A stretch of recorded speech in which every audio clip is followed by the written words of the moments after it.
আমাদের এই পৃথিবীতে এমন একটি ভয়ঙ্কর জায়গা আছে যেখানে নরকের প্রাণীরা বসবাস করে। সেখানে গেলেই কারো পক্ষে ফিরে আসা সম্ভব না। অনেক আগে কয়েক হাজার সৈন্য পাঠানো হয়েছিল সেই জায়গা ধ্বংস করার জন্য, কিন্তু তাদের মধ্যে আর একজনও ফেরত আসেনি। ভুলবশত দুজন পাহাড়ের উঁচু থেকে সেই নরকের দুনিয়ায় পড়ে যায়, আর তাদের সাথে ঘটতে থাকে ভয়ানক সব ঘটনা। কি হতে চলেছে তাদের সাথে জানতে হলে দেখতে হবে পুরো ভিডিওটি। সো চলুন আর দেরি না করে আজকে ভিডিওটি শুরু করা যাক। গল্পের শুরুতে অন্ধকার গুহার ভেতরে ড্রাসা নামের একটা মেয়েকে দেখানো হয়।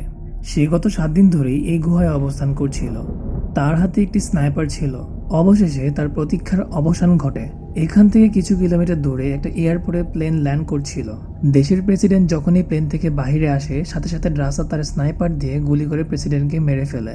এতে বোঝা যায় যে ড্রাসা কোনো সাধারণ মেয়ে নয়, সে খুব দক্ষ একজন স্নাইপার, যে কিনা একটি দেশের প্রেসিডেন্টের উপরে এমনভাবে নিশানা করে যে আশেপাশে কেউই বুঝতে পারে না যে প্রেসিডেন্টের উপরে কিভাবে কোন জায়গা থেকে গুলি করা হয়েছে। তারপর লেভি নামে একজনকে দেখানো হয়, যে কিনা একটি দুঃস্বপ্ন দেখে ঘুম থেকে জেগে উঠেছে। সে প্রায় কবিতা লিখত, তাই সাগরের পাড়ে বসে কবিতা লিখছিল। তারপর তার ফোনে একটি মেসেজ আসে যেখানে তাকে একটি অ্যাড্রেসে যেতে বলা হয়। এখানে সে দেরি না করে সে দ্রুত তার গাড়ি নিয়ে অ্যাড্রেস অনুযায়ী পৌঁছে যায়। যখন সে একটি রুমে প্রবেশ করে তখন তার সাথে একজন মহিলার সাক্ষাৎ হয় যার নাম বার্থোলোমিও। তাদের কথাবার্তা শুনে আমরা বুঝতে পারি যে লেভি এর আগে মেরিন সেনাবাহিনীর একজন স্নাইপার ছিল। বর্তমানে সে অবসর নিয়েছে এবং সে বেশিরভাগ সময় বাড়িতেই কাটায়। তখন বার্থোলোমিও লেভিকে একটা মিশনের জন্য অফার করে। সে তাকে জানায় যে এই কাজ শুধু তার দ্বারাই সম্ভব, কারণ সে একজন দক্ষ স্নাইপার। তখন লেভিকে বলা হয় যে মিশনের বিস্তারিত পরে জানানো হবে। এরপরে দৃশ্যে আমরা দেখতে পাই যে মিশন শুরুর দিন লেভিকে অজ্ঞান করে রাখা হয়েছে। যখন তার জ্ঞান ফিরে আসে, সে নিজেকে একটি প্লেনে আবিষ্কার করে, কিন্তু সে তখনও জানতো না যে মিশনের জন্য তাকে কোথায় নিয়ে যাওয়া হচ্ছে। তারপর সে প্লেনের একজন স্টাফকে জিজ্ঞাসা করলে সে তাকে জানায় যে এই ব্যাপারে কিছু বলা সম্পূর্ণ নিষেধ। তারপর প্লেনের পাইলট এসে লেভিকে জানায় যে সে তার গন্তব্যে চলে এসেছে, তাকে শীঘ্রই ল্যান্ড করতে হবে। তাকে এটাও জানিয়ে দেওয়া হয় যে ল্যান্ড করার পর 32 কিলোমিটার পায়ে হেঁটে যাওয়ার পর সে মিশন এরিয়ায় গিয়ে পৌঁছাবে। তারপর তাকে একটি প্যারাশুট দেওয়া হয়। লেভি তখন প্লেন থেকে জ্যাম করে ধীরে ধীরে নিচে ল্যান্ড করে। দীর্ঘ রাস্তা পায়ে হেঁটে যেতে যেতে প্রায় 2 দিন অতিবাহিত হয়ে যায়। তারপর সে সেখানে গিয়ে পৌঁছায়, যেখানে তার সর্বপ্রথম সাক্ষাৎ জেরি নামের একজন লোকের সাথে হয়, যেটি তাকে একটি ওয়াচ টাওয়ারের দিকে নিয়ে যায় এবং লেভিকে বলে, আগামী 1 বছর তোমাকে এখানেই থাকতে হবে। আমিও এখানে 1 বছর কাজ করেছি, কিন্তু এখন আমার সময় শেষ হয়ে গিয়েছে, তাই এখন তোমাকে এই কাজটি দেওয়া হয়েছে। কিন্তু লেভি তখনও বুঝতে পারছিল না যে তাকে কি কাজ করতে হবে। তাই সে জেডিকে প্রশ্ন করাতে সে তাকে জানায়, এখানে 2 পাহাড়ের মাঝখানে বিশাল বড় একটি খাদ আছে, যেটাকে গডস নামে নামকরণ করা হয়েছে। তোমাকে এই জায়গাটি পাহারা দিতে হবে। তারপর সে লেভিকে এখানে সব নিয়ম কানুন বুঝিয়ে দেয়। জেডি তাকে জানায় সে মাসে শুধু একবার তাদের সাথে কন্ট্যাক্ট করতে পারবে, আর তার এই টাওয়ারের নাম হচ্ছে ওয়েস্ট টাওয়ার। অন্যদিকে ইস্ট টাওয়ার নামে আরেকটা রয়েছে, কিন্তু তার সেই টাওয়ারের মানুষের সাথে যোগাযোগ করার কোনো অনুমতি নেই। তাকে শুধু তার মিশনে ফোকাস করতে হবে, এবং ইস্ট টাওয়ারের মানুষও তার মতো একই কাজ করবে। তার কাজ মূলত এই জায়গাটাকে পাহারা দেয়া। পুরো জায়গাটায় সব ধরনের অস্ত্রের ব্যবস্থা করা হয়েছে। জাল দিয়ে পুরো জায়গাটা সিকিউর করে দেওয়ার পরেও সেখানে ল্যান্ডমাইন বসানো হয়েছে। তাছাড়া সেখানে কিছু ক্লক নামে স্যাটেলাইট জ্যামার লাগানো হয়েছে, যাতে স্যাটেলাইট এই জায়গাটাকে খুঁজে না পায়। গুগল ম্যাপেও কেউ যেন কিছু না দেখতে পায়। যাওয়ার আগে যেটি তাকে আরো জানায়, আগামী 1 বছর সে কারোর সাথে যোগাযোগ করতে পারবে না, এবং এখানে অটোমেটিক বুলেট গান রয়েছে। গুলি শেষ হয়ে গেলে লেভিকে সেটা রিলোড করতে হবে। তাছাড়া নিচে অসংখ্য মাইন্ড সেট করা আছে। ওগুলোর মধ্যে যদি কোনো মাইন্ড ডিসপোজ হয়ে যায়, সেটাও তাকে রিফিল করতে হবে। কিন্তু তবুও লেভি বুঝতে পারছিল না যে আসলে তার মিশনটা কি। তাই সে আবারও জেডিকে জিজ্ঞাসা করে যে এখানে সে লোকজনদেরকে জর্জের কাছ থেকে দূরে রাখাই কি তার কাজ। এই কথা শুনে জেডি তাকে জানায় যে তোমার কাজ হচ্ছে যে জিনিসগুলো খাদের ভিতরে আছে সেগুলো যেন উপর আসতে না পারে সেই ব্যাপারে খেয়াল রাখা। তখন জেডি হাতে ছোট একটি বোমা নিয়ে খাদের ভেতরে ছুঁড়ে ফেলতেই সেখান থেকে খুবই ভয়ঙ্কর শব্দ আসতে থাকে, যেগুলো কোনো মনস্টারের শব্দের মতো শোনাচ্ছিল। আর তখনই আমরা বুঝতে পারি যে এই জর্জের ভিতরে কোনো ছোটখাটো সাধারণ জিনিস নয়, বরং খুবই ভয়ানক জিনিস রয়েছে। তারপর জেডি বলে যে জিনিসগুলো খাদের ভেতরে লুকিয়ে আছে সেগুলোকে হলোম্যান বলা হয়, আর যেভাবে হোক তোমাকে ওই জিনিসগুলো উপরে আসা থেকে আটকাতে হবে। শোনা যায় যে 1940 সালের সেনাবাহিনীর 3 ব্যাটালিয়নের 2400 জন সৈন্য ওই হলদের ধ্বংস করার জন্য জর্জের ভিতর গিয়েছিল, কিন্তু তারা আর কখনো ফেরত আসেনি। তখন সে লেভিকে একটি স্ট্রিট অ্যালার্মের ব্যাপারে জানায়। সে বলে যদি কখনো এই অ্যালার্ম বেজে ওঠে, লেভি যেন কোনো কিছু চিন্তা না করে এখান থেকে দ্রুত পালিয়ে যায়। আসলে জেডিও জানতো না তাকে এগুলো কেন বলা হয়েছিল। তাকে যা জানানো হয়েছিল লেভিকে সে শুধু সেগুলোই জানাচ্ছিল।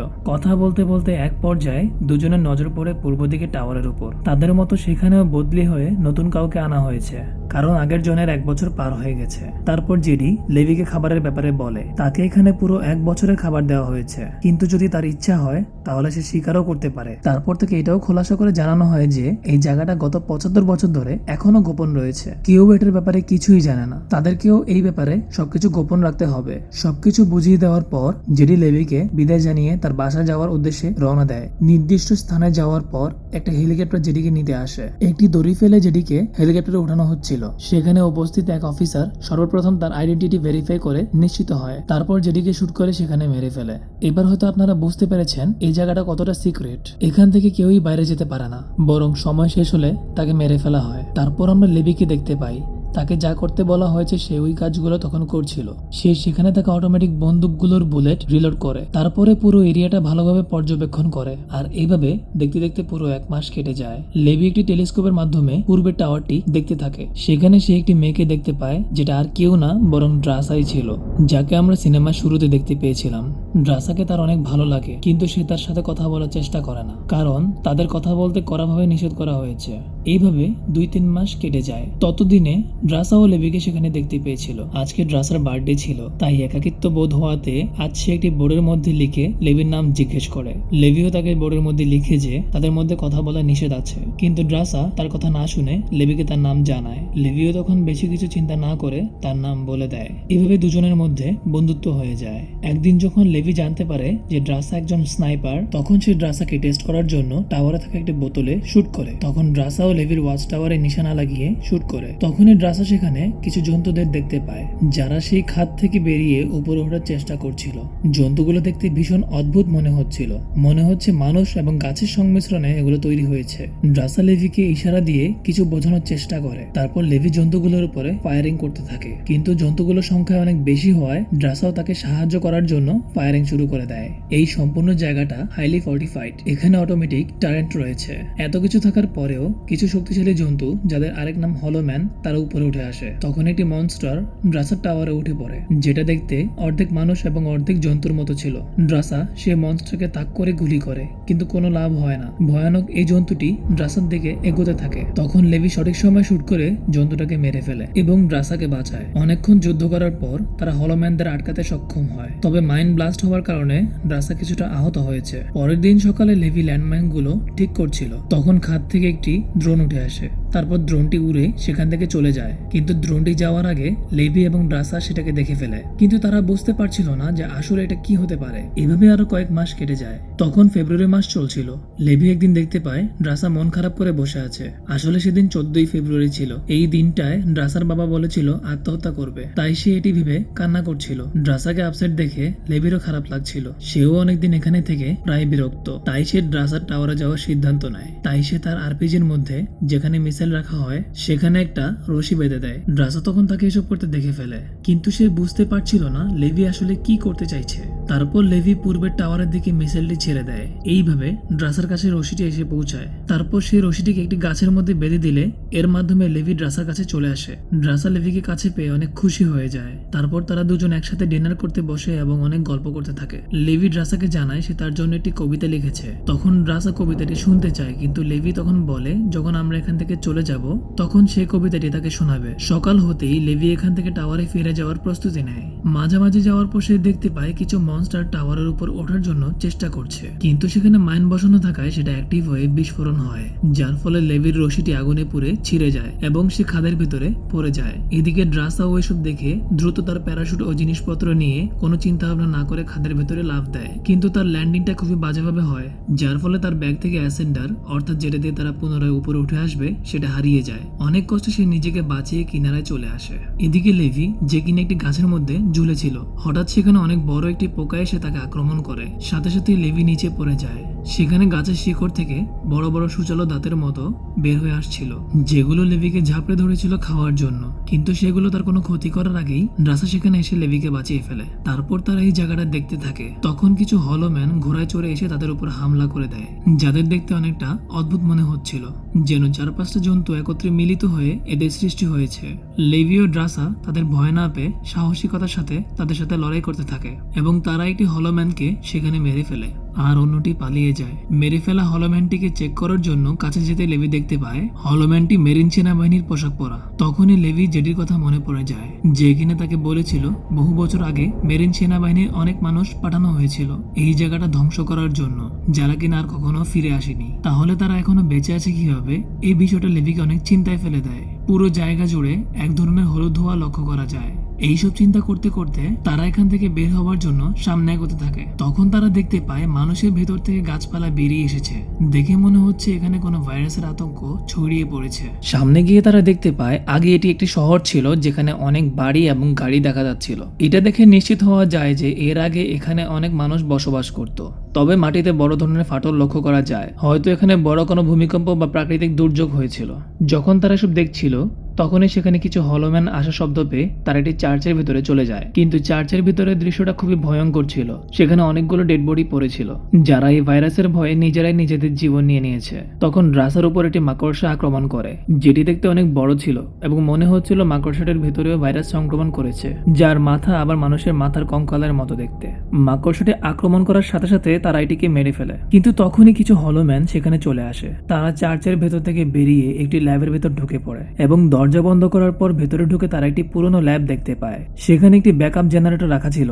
তারা সেটিকে চালু করে দেয়। সেখানে লেভি একটি ডিভিডি খুঁজে পায়। ভিডিওটি প্লে করার পর ভিডিওতে একটি মহিলা ডাক্তারকে দেখা যায়। তখন সে এখানে সিক্রেট মিশনের ব্যাপারে বিস্তারিত বলে। এটা হচ্ছে বিশ্বের টপ সিক্রেট মিলিটারি ল্যাবরেটরি, যেখানে গোপনে বিশ্বের ইস্ট এবং ওয়েস্টরা মিলে এক ধরনের বায়োলজিক্যাল অস্ত্র তৈরি করছিল। কিন্তু গতকাল সেখানে ভূমিকম্প আঘাত হানে, যার ফলে সেখানে বায়োলজিক্যাল গ্যাস লিক হয়ে চারপাশে ছড়িয়ে পড়ে, যার কারণে এখানে থাকা সকল প্রাণী, মানুষজন এবং উদ্ভিদ সহ সবকিছু ডিএনএ একে অপরের সাথে একত্রে সংযুক্ত হতে শুরু করে। সেই গ্যাসটা সবকিছুকে একদম মিক্স করে দেয়, যার কারণে এখানে এই ধরনের অদ্ভুত রকম জন্তুগুলো সৃষ্টি হয়েছে। কোনো মানুষ যদি এই গ্যাসে ইনফেক্টেড হয়ে যায় তবে তার কাছে মোট 5 দিন সময় থাকবে, আর 5 দিন পর সে ধীরে ধীরে এই ধরনের জন্তুতে কনভার্ট হয়ে যাবে। এই ভিডিওটি যে রেকর্ড করেছে সে নিজেও ইনফেক্টেড ছিল, তার শরীরেও ধীরে ধীরে পরিবর্তন হতে শুরু করে। লেভি এবং ড্রাসা মিলে সেখান থেকে আরেকটু সামনে অন্য একটি জায়গায় চলে আসে। তারা লক্ষ্য করে এখানে নতুন কোনো সেটআপ তৈরি করা হয়েছে, যার মানে বর্তমানে এই জায়গাতে অন্য কেউ তাদের নতুন গবেষণাগার বানিয়েছে। তারা কম্পিউটারে চেক করে জানতে পারে এটা ডার্ক লেক নামে একটা কোম্পানি পরিচালনা করছে। ডার্ক লেক হচ্ছে একটা প্রাইভেট রিসার্চ কোম্পানি যারা এই সম্পূর্ণ জায়গাটাকে পরিচালনা করে। লেভি একদিন কাজ করার সময় একটা ড্রোন দেখতে পেয়েছিল, যেটা এই স্থান থেকে বের হয়ে চলে গিয়েছিল। তখন এই ব্যাপারে লেভি কিছু না বুঝলেও তার কাছে এখন সবকিছু একদম ক্লিয়ার। ডার্ক লেক কোম্পানি এই ড্রোনের মাধ্যমে এই জন্তুগুলোর ডিএনএ সংগ্রহ করে। ডিএনএ সংগ্রহ করার পর তারা এগুলোর উপরে রিসার্চ করছে, কারণ তারা সুপার সোলজার বানানোর চেষ্টা করছে, অর্থাৎ এমন একজন সৈন্য যার ক্ষমতা হবে 20 জন ইউএস আর্মির সমান। সেখানে লেভি আরো কিছু জানতে পারে, যে বিষয়টা হচ্ছে স্ট্রেট অফ প্রোটোকল। যদি এখানে কোনো কিছু ভুল হয় যা কিনা আর কখনো রিকভার করা সম্ভব হবে না, তাই এই জায়গাটাকে সবার কাছে ডিপ সিক্রেট রাখার জন্য তারা এখানে একটি পারমাণবিক বোমা তৈরি করে রেখেছিল। তবে দুঃখের বিষয় সেই প্রোটোকলটাকে চালু করা হয়নি, কারণ ডার্ক লেক নামের কোম্পানি এই জায়গার উপর রিসার্চ করছে। তবে এখানের সব গোপন খবর বর্তমানে তারা জেনে গেছে। এখন তারা এখান থেকে বের হবার উপায় খুঁজতে থাকে। তখন তারা লক্ষ্য করে দেখে ড্রাসার ব্যাগটা এখানে নেই। দরজা খুলে তারা দেখতে পায় বাইরে ব্যাগটা রেখে দেওয়া হয়েছে। দুজন বুঝতে পারে এটা জন্তুগুলোর একটা ফাঁদ। তারা ব্যাগ নিতে গেলেই জন্তুগুলো তাদের উপর আক্রমণ করবে। প্রাণীগুলো মিক্স হয়ে গেলেও এখনো তারা তাদের বুদ্ধিমত্তা নিয়ে কাজ করতে পারে। তারা তখন সামনে আসার চেষ্টা করলে একটা প্রাণী ঘোড়ায় চড়ে এসে ড্রাসাকে নিয়ে এখান থেকে চলে যায়, যে জায়গাটা ছিল এই সম্পূর্ণ গবেষণার একদম সেন্টার পয়েন্ট। সেখানে নিয়ে ড্রাসাকে আটকে রাখা হয়েছে। এই জন্তুটা অদ্ভুত রকম, যার কারণে অর্ধেক মানুষ এবং অর্ধেক গাছের সংমিশ্রণে তৈরি হয়েছে, যার শরীরের ভেতর বিষাক্ত সাপও রয়েছে।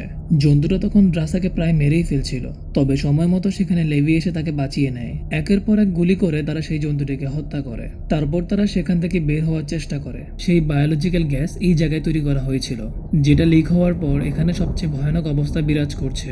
মানুষের শরীর গাছের লতাপাতার মতো চারিদিকে পড়ে আছে। দেখে মনে হচ্ছে তারা যেন প্রচুর কষ্ট সহ্য করে বেঁচে আছে। ড্রাসা এখানে ডেড লঞ্চার দিয়ে আগুন জ্বালিয়ে তাদের মুক্তি দিয়ে দেয়। তখন তারা বুঝতে পারে যে এই জন্তুগুলোকে খুব সহজে আগুনে মারা যাবে। তারপর দুজন সেখান থেকে বের হয়ে আসে। এখন তাদের উপরে যেতে হবে, যেটার জন্য তারা ভালো কোনো উপায় খুঁজতে থাকে। তারা সেখানে অনেক পুরনো একটি জিপ গাড়ি পেয়ে যায়, যা রিপেয়ার করে পাহাড় বরাবর নিয়ে যায়। তারপর দড়ির সাহায্যে গাড়িটাকে ভালোভাবে বাঁধার পর তারা ভার্টিক্যালি উপরে ওঠার চেষ্টা করে। তাদের আইডিয়া ঠিকভাবে কাজ করলেও নিচ থেকে জন্তুগুলো খুব সহজেই দড়ি বেয়ে উপরে আসতে থাকে। তাদের কাছে আর কোনো উপায় না থাকায় লেভি একটা চাকু দিয়ে গাড়ির তেলের ট্যাঙ্কি ফাটিয়ে দেয়, যার ফলে নিচে থাকা জন্তুগুলো সেই তেলে ভিজে যায়। আর লেভি তখন আগুন জ্বালিয়ে সেই জন্তুগুলোকে মেরে ফেলে। অনেক কষ্টের পর তারা উপরে উঠে আসে। তারপর তারা দুজন একসাথে কথা বলে। তারা এখনো বুঝতে পারছে না যে তাদের এখন কি করা উচিত, কারণ তারাও সেই বিষাক্ত গ্যাসে ইনফেক্টেড হতে পারে। তবে যেহেতু অনেক বছর কেটে গেছে তাই এসব কিছু নাও হতে পারে। তারপরেও তারা 5 দিন অপেক্ষা করে দেখবে। যদি এই 5 দিন পর তারা ঠিক থাকে তাহলে দুজন মিলে জায়গা থেকে পালিয়ে যাবে। কিন্তু দেশে গেলে তাদের মৃত্যুর ভয় রয়েছে। তাই ড্রাসা ফ্রান্সের একটা জায়গার কথা বলে যেখানে কেউই তাদের খুঁজে পাবে না। দুজন তাদের কথাবার্তা শেষ করে লেভি তার টাওয়ারে চলে আসে। তারপর তাদের কোম্পানির বস বার্থোলোমিও তাদের ফোন করে। বার্থোলোমিও লেভিকে জিজ্ঞেস করে তাদের রিসার্চ কম্পিউটার সিস্টেমটা অ্যাক্টিভেট হয়ে গেছে, সেটার ব্যাপারে লেভি কিছু জানে কিনা। লেভি তখন তাকে মিথ্যা কথা বলে। লেভি তাকে জানায় যে সে এই ব্যাপারে কিছুই জানে না। যদিও বার্থোলোমিও তাদের দুজনকে আগেই সিসিটিভি ফুটেজে একসাথে জর্জের ভেতর দেখেছে, কিন্তু এই ব্যাপারে তখন সে লেভিকে কিছুই জানায় না। তবে তাকে এটা জানিয়ে দেয় যে তারা একটি রিসার্চ করছে দেশের সৈন্যদের আরো শক্তিশালী বানানোর জন্য। তাই সে আশা করে লেভি তাদের সাহায্য করবে। এখন যেহেতু লেভি সেই কম্পিউটার সিস্টেমটা অন করেনি, তাহলে নিশ্চয়ই ওয়েস্ট টাওয়ারে থাকা সেই মানুষটি অন করেছে। তাই বার্থোলোমিও ওয়েস্ট টাওয়ারে থাকা সেই মানুষটিকে তাকে মেরে ফেলার জন্য বলে। আসলে সে লেভিকে কনফিউজ করার চেষ্টা করছিল, কারণ সে নিজেও জানে যে লেভি এই কাজটি কখনোই করবে না। তাদের কথা শেষ হবার পর লেভি বুঝতে পারে যে তারা সবকিছুই টের পেয়ে গেছে, তাই তাকে দ্রুত কিছু একটা করতে হবে। পরের দিন সকালে লেভি এবং ড্রাসা দুজন মিলে চারপাশে কিছু তার লাগানোর চেষ্টা করছিল। তখন তারা একটি হেলিকপ্টারকে তাদের দিকে আসতে দেখে। যেই হেলিকপ্টারে বার্থোলোমিও তার কিছু সৈন্য নিয়ে সেখানে আসছিল। দুজন বুঝতে পারে যে এরা তাদের মারতে আসছে। দেরি না করে লেভি এবং ড্রাসা দুজনেই দৌড়াতে থাকে। তাদেরকে মারার জন্য বার্থোলোমিও কিছু ছোট টেকনিক্যাল ড্রোন পাঠায়, কিন্তু ড্রোনগুলো তাদের মারতে ব্যর্থ হয়। অন্যদিকে লেভি এবং ড্রাসা সে ক্রুজগুলোতে বোমা লাগিয়ে রেখেছিল, যেগুলোর কারণে কোনো দেশের স্যাটেলাইট এই জায়গার ছবি তুলতে পারছিল না। তারা তখন বোমা দিয়ে সেই জ্যামারগুলো ধ্বংস করে দেয়, যার কারণে এই জায়গাটা আর গোপন থাকবে না। তখন সেখানে একটি অ্যালার্ম বেজে ওঠে। আমরা এখানে থাকা একটা প্রোটোকলের ব্যাপারে শুনেছিলাম, যদি কোনো ভুল হয় তবে এখানে থাকা পরমাণু বোমা ব্লাস্ট হয়ে এই পুরো জায়গা ধ্বংস হয়ে যাবে। সেই প্রোটোকলটা লেভি অ্যাক্টিভেট করে দিয়েছে। এখন তাদের হাতে মাত্র 2 মিনিট সময় রয়েছে। এই বোমার রেডিয়াস প্রায় 4 কিলোমিটারেরও বেশি। বার্থোলোমিও এটা বুঝতে পেরে তারা দ্রুত হেলিকপ্টার নিয়ে এই জায়গা থেকে পালানোর চেষ্টা করে, কিন্তু বোম ব্লাস্ট হওয়ার পর পুরো জায়গা জুড়ে এক বিশাল আকৃতির শক ওয়েভ তৈরি হয়, যার কারণে হেলিকপ্টারটি ক্র্যাশ করে। আর এইভাবেই সম্পূর্ণ জর্জ ধ্বংস হয়ে যায়। সেখান থেকে ড্রাসা বেঁচে ফিরতে পারলেও লেভিকে দেখানো হয় না। সে হয়তো বিস্ফোরণে বাঁচতে পারেনি। ড্রাসা বহুদিন তার জন্য অপেক্ষা করেছে। লেভি তাকে একটি চিঠি দিয়েছিল আর তাকে বলেছিল সে যদি কখনো ফিরে না আসে তাহলে এই চিঠিটা পড়তে। অনেকদিন হয়ে যাওয়াতে ড্রাসা নিজেও বুঝতে পেরেছে লেভি আর বেঁচে নেই। তাই সে চিঠিটা ওপেন করে, যেখানে সেই কবিতাটা ছিল যেটা লেভি ড্রাসাকে নিয়ে লিখেছিল। তারপর অনেকদিন পার হয়ে যায়। বর্তমানে ড্রাসা ফ্রান্সের একটি রেস্টুরেন্টে কাজ করে এবং তার পরবর্তী কাস্টমার হিসেবে লেভি সেখানে চলে আসে। সে মারা যায়নি, বরং সে এখনো বেঁচে আছে। ড্রাসা অনেক খুশি হয়ে সে লেভিকে বলে, তুমি অনেক লেট করে ফেলেছো। এইরকম একটা হ্যাপি এন্ডিং এর মাধ্যমে সিনেমাটি শেষ হয়ে যায়। তো বন্ধুরা, ভিডিওটি ভালো লেগে থাকলে অবশ্যই আমাদের লাইক কমেন্ট করে জানান। আর আমাদের চ্যানেলে নতুন হয়ে থাকলে অবশ্যই আমাদের চ্যানেলটি সাবস্ক্রাইব করে পাশে থাকুন। আমাদের ভিডিওটি দেখার জন্য ধন্যবাদ। দেখা হচ্ছে পরের কোনো ভিডিওতে।